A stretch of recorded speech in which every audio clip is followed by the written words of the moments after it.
Hi children, good morning.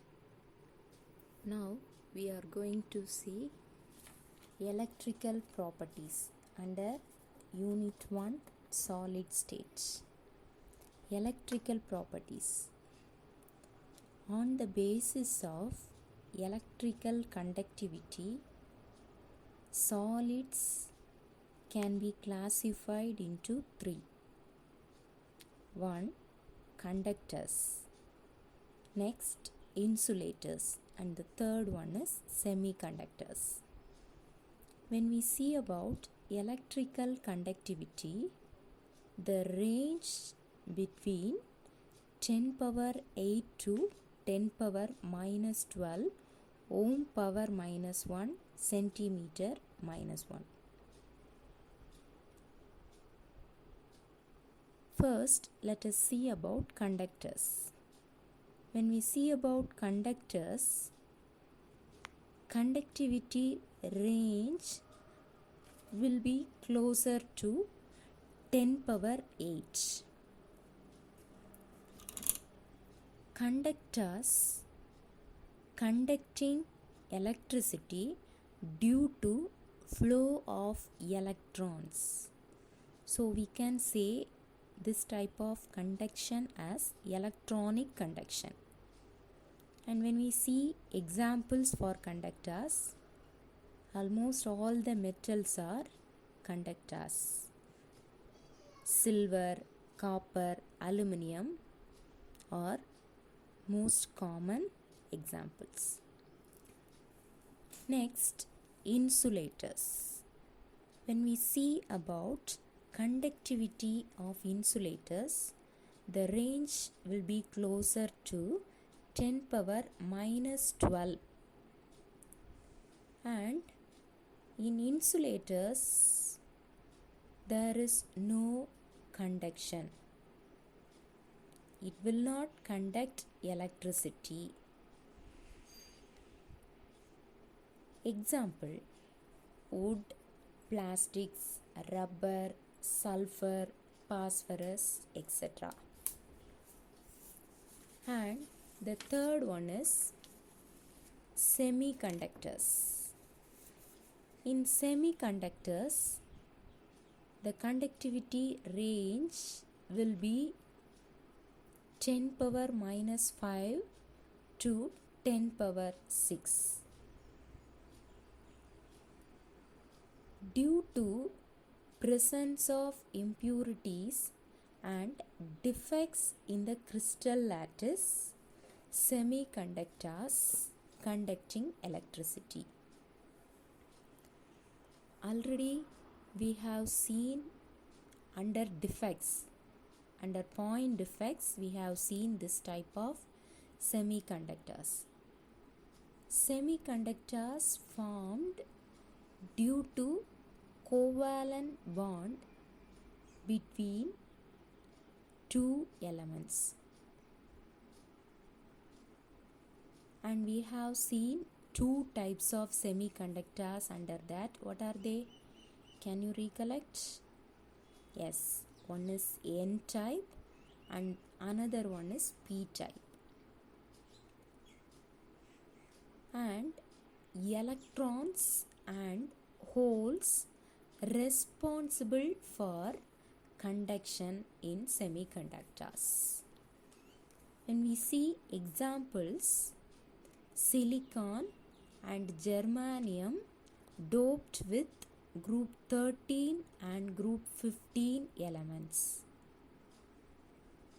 When we see about silicon and germanium doped with group 13 elements, boron and all coming under group 13 elements, they are trivalent in nature.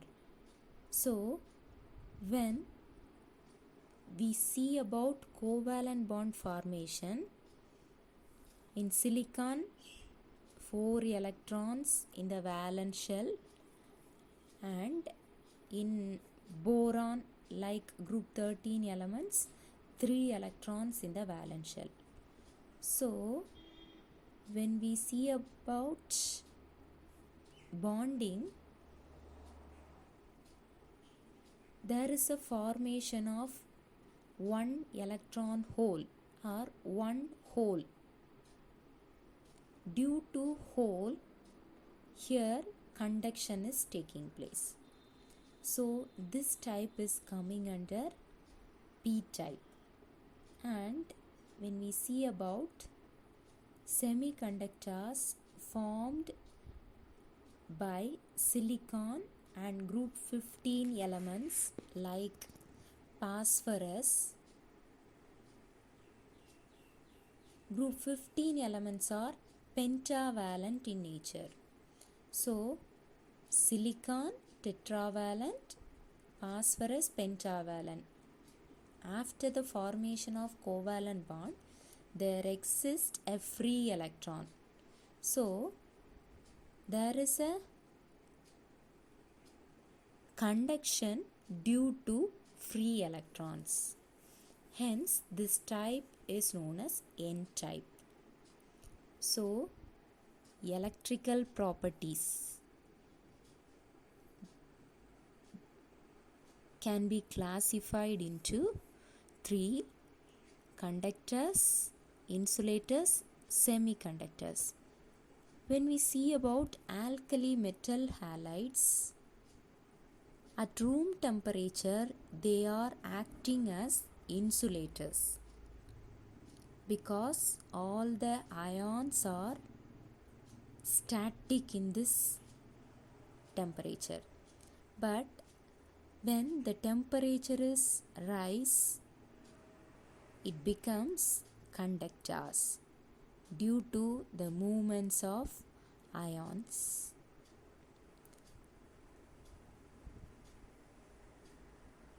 And there exist free electrons. Due to the movement of free electrons at high temperature, alkali metal halides conducts electricity.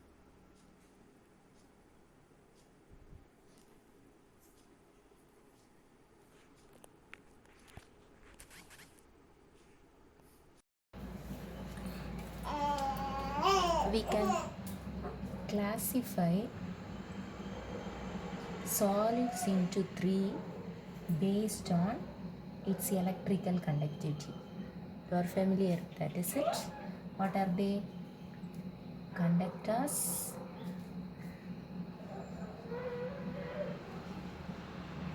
insulators,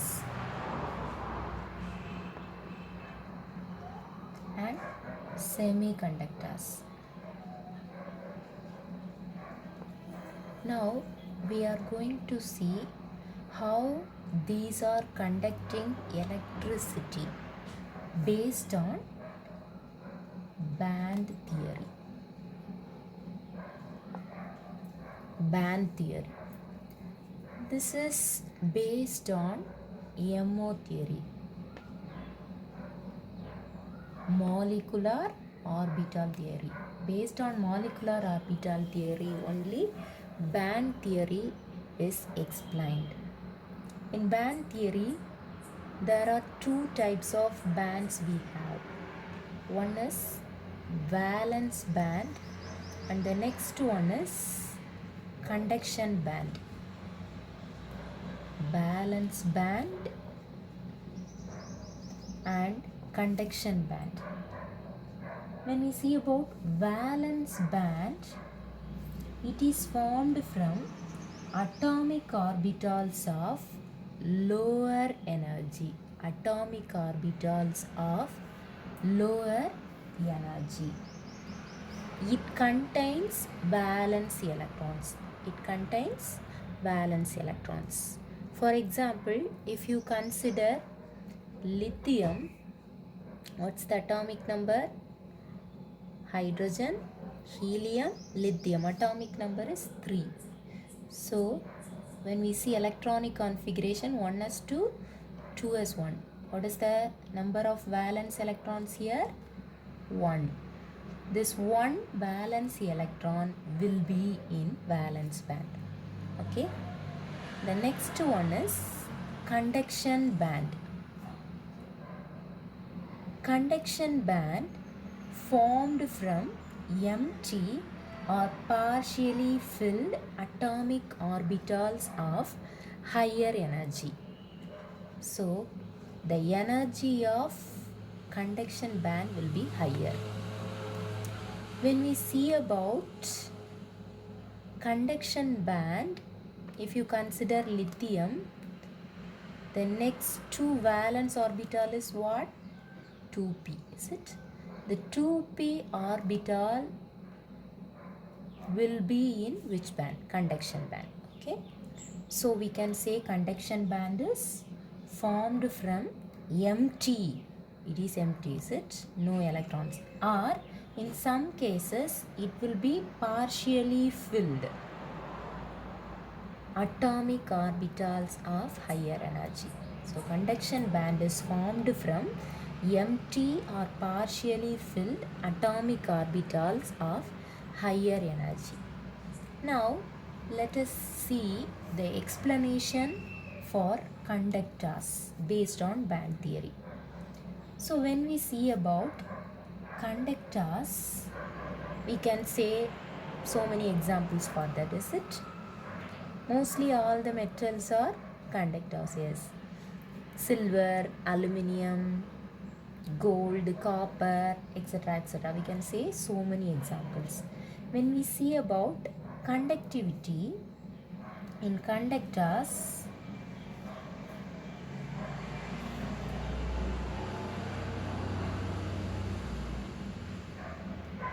valence band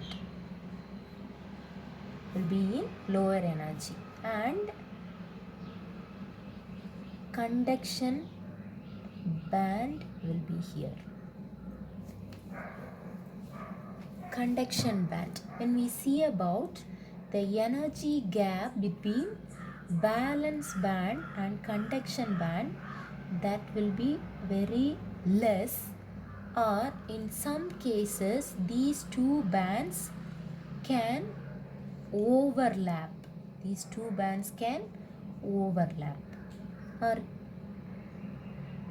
if energy gap is small, means the valence electrons can jump from valence band to conduction band when we apply small electric field. This like conductivity is happens. So in conductors, valence band and conduction band energy gap is very less or negligible.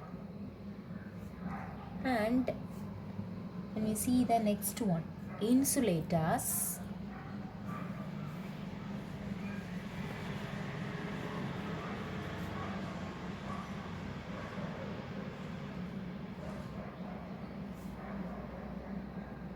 valence band, it will be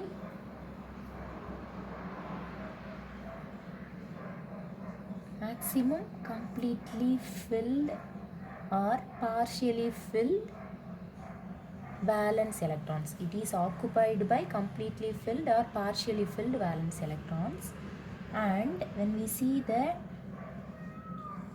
distance between or the energy gap between valence band and conduction band, that is greater. Okay, the energy gap between valence band and conduction band is greater. This gap is known as forbidden zone. This energy gap is known as forbidden zone. So when we apply electric field, the electrons cannot jump from valence band to conduction band. That's why there is no conductivity. Next, when we see about semiconductors, in this case, the energy gap between valence band and the conduction band is very small. So small energy gap. Okay, in case of semiconductors. So when we apply electric field, the electrons, valence electrons can jump from valence band to conduction band easily. That's why there is conductivity. The conductivity of semiconductors usually increases by doping. That's all about band theory explanation. Hope you can understand. If you have any doubt, please follow me. Thank you.